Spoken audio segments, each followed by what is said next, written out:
Good morning and welcome to Friday with the Rev. I'm so glad that you could come and join us this morning as we continue in this, the 11th of our broadcasts. I'm Greg Johnson. I'm the president and CEO of GJP International, and I am thrilled that so many of you can be here with us. This program really began because of my recent trip to Indonesia once again, where I had the privilege of speaking to people from many, many different countries. We wanted some way to come together and found out that 8 o'clock in the morning in New York was convenient to those in South Africa, in Southeast Asia, in Nepal, where we had a lovely group of people, and from New Zealand. So many people, and we're blessed by it. So we're thrilled that you're here together and that we have this opportunity to visit and to talk about family caregiving and spirituality. Last week, I talked about anger and fear, very human emotions and emotions through which we all go when we are involved in family caregiving and in life itself. One of my dear friends, Reverend Cynthia Burke, who is a regular viewer of these broadcasts, sent me a note, and I was so grateful because as I was talking to you, I knew there was one other acronym for the word fear that I couldn't think of. We spoke about last week, forget everything and run, the negative version, or face everything and recover. But there's also another one that so often is at the root of these things, and that's false evidence appearing real. At which point we need to again face everything and recover. So I thank you, Cynthia, for sending that to me, and so that I could share it with all of our friends. This morning, I want to continue that theme, but facing everything. And when we face things, we begin to heal, body, mind, and spirit. Healing is what caregiving is all about. I'm always very firm as I talk to people. This is caregiving, not cure giving. Caregiving is what we do. We take that which is, we don't make judgments, we accept it, and we do our best to work within those circumstances. Curing, we leave that to the medical field and to the divine, to God as you understand. And in these broadcasts, you all know, those of you who know me personally, that that is a word that I tend to take from the 12 steps. God as you understand that concept today. And it's something that we keep learning from and continuing. So I want to begin this morning with a prayer. A prayer again from our book, Peace Be Still, Prayers and Affirmations for Family Caregivers.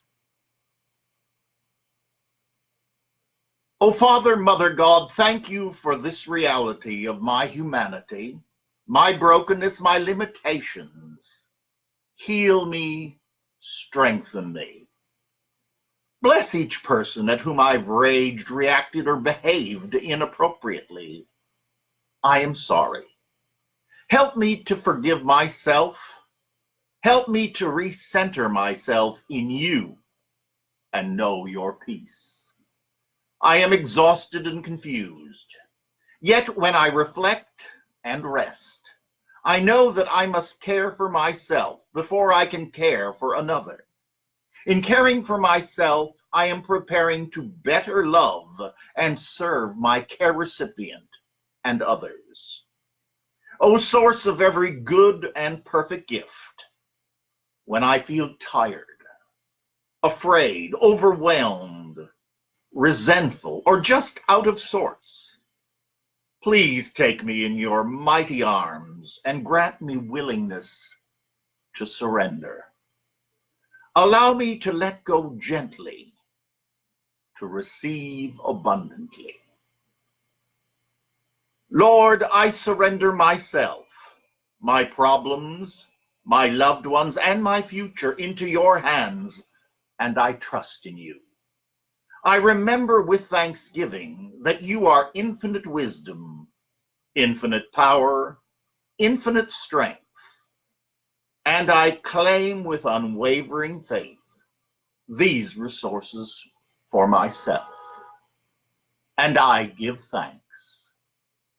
Amen. Our affirmations from Reverend Marion. I am free. I am unlimited. There are no chains that bind me. I am master of my thoughts, feelings, and actions. I am unhurried and unworried. I am at peace. I let go and let God manifest in my life as new adventure, unexpected pleasures, and unlimited potential. And from Jeremiah, heal me, O Lord, and I shall be healed. Save me, and I shall be saved, for you are my praise. This coming week is a very special week, and I wanted, healing seemed to be such an appropriate topic for us to share as we go into a very, very special week. On October 31st, Wednesday, it's Halloween. Within the faith communities, it's the Hallowed Eve, because on the 1st and the 2nd of November are what are known as All Saints' Day and All Souls' Day. Now, many theologies have different ways of looking at those specific days, their heritage, and it's all wonderful, and I take and read about them. But what it is a time when we pause and we remember. We look back, we give thanks. Those who have passed on, those who have died in the past year or beyond. It's also a time when those with whom we are working may be nearing the end of their earthly life. And so this is a time in which once again it is brought very clear to us that we are not human beings trying to have a spiritual experience, but we are spiritual beings having come from and returning to, locked now in time and space. And so a time of remembering is very important. It's also a very important time in the world of family caregiving. I often like to think of family caregiving as a labyrinth experience. I think it's a good way to take a look at it. As we enter that labyrinth, as we walk in, and by the way, I want to say this, not every caregiving experience ends in death. We know that. But many of them do, and many of them are very painful. As we enter that labyrinth with our loved one, you know how it is. You have this challenge and that challenge, and then it seems to stabilize. It seems fine. And then boom, there's a boomerang experience.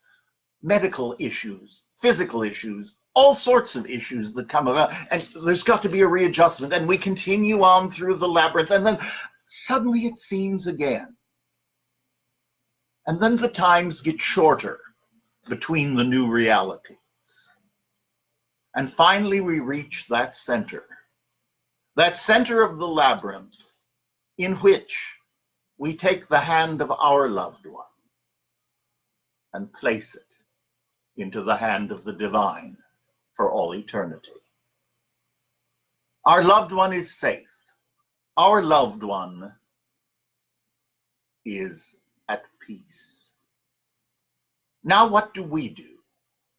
And that's where this particular time of year is very helpful. Because as we remember, so too must we walk out of that labyrinth. And that's where we have other caregivers walking with us. For we have more to do. Our time has not yet come. And so it's very wonderful to have, quite frankly, the All Souls Day, All Saints Day, where we can pause, we can give thanks, because on the shoulders of many of these people, our work has been done. We also learn that as we give thanks for the shoulders on which we have stood and are standing right now, doing whatever work we're doing. I know there are a number of people that I'm thinking of very specifically right now, some who are still alive, some who have gone on. But giving thanks also makes me say, am I being a good mentor? Are my shoulders available for others? Do I celebrate their achievements? Do I encourage them? And we always need more caregivers. So I encourage you to think about those who have been so important in your life. Give thanks for them. And then also think about those whom you are being a mentor for. Now, in addition to this being the Hallowed Eve, Halloween, All Saints' Day, All Souls' Day, November 1st is also National Family Caregiver Month. So it's a very special time of remembering, of celebrating, of bringing awareness. And I urge you in all of your conversations, whether it's at your church, your synagogue, your temple, your civic group, people who are doing caregiving, thank them for being an incredible family caregiver, or as much of the world says, a carer. Give thanks to these people, because in giving thanks to them, you are passing the message on that the silent patient in the world's healthcare systems are very frequently the family caregiver. And we give thanks for each and every family caregiver. And I can't help but give thanks for Emblem Health. Who would have ever thought that a health insurance company in the middle of New York City would be the vehicle through which God would give to me the ministry for which I had so long been looking? Oh, it's not traditional, but then I've not been traditional. And I give thanks for it. And so as I give thanks, I encourage you to give thanks and to spend some time remembering. And for that reason, I'm going to bring to a close this conversation with a litany. The responses we remember, and I invite you to say it out loud or to yourself. You'll know when it's appropriate. But it's a very lovely way of remembering those who have been very important in our lives, friends, family, loved ones, and so we remember. At the rising of the sun and its going down, we remember. At the blowing of the wind and in the chill of winter, we remember. At the opening of buds and in the rebirth of spring, we remember. At the blueness of skies and in the warmth of summer, we remember. At the rustling of leaves and the beauty of autumn, we remember. At the beginning of the year and when it ends, we remember. As long as we live, they too will live, for they are a part of us, and we remember. When we are weary and in need of strength, we remember. When we are lost and sick at heart, we remember.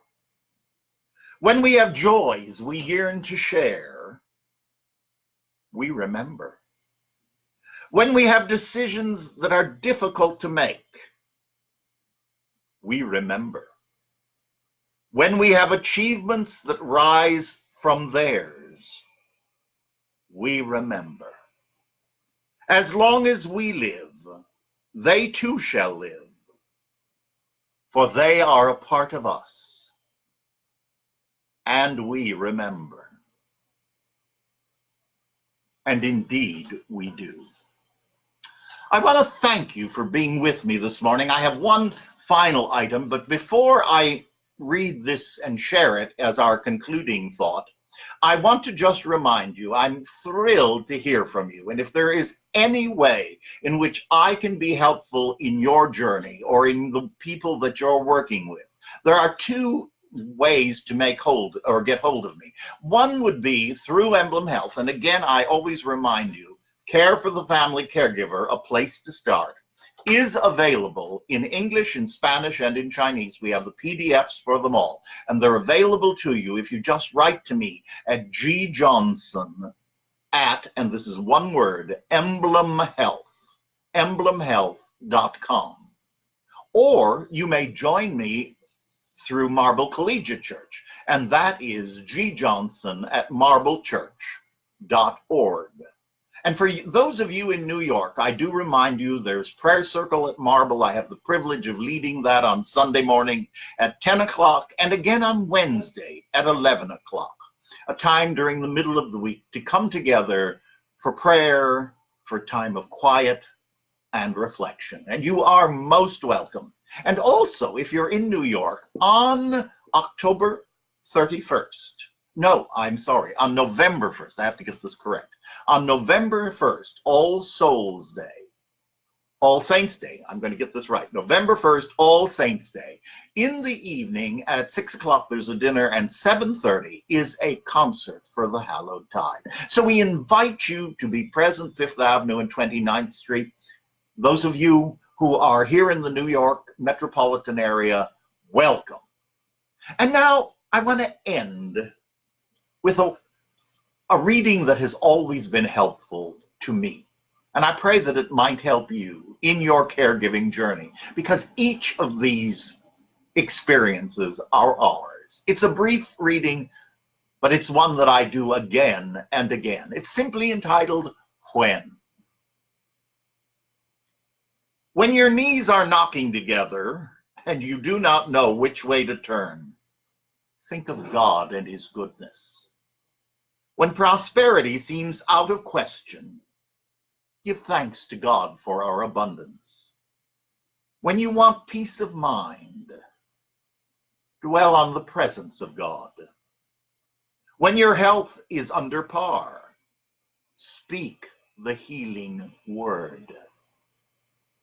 When you need inspiration, browse through the Bible.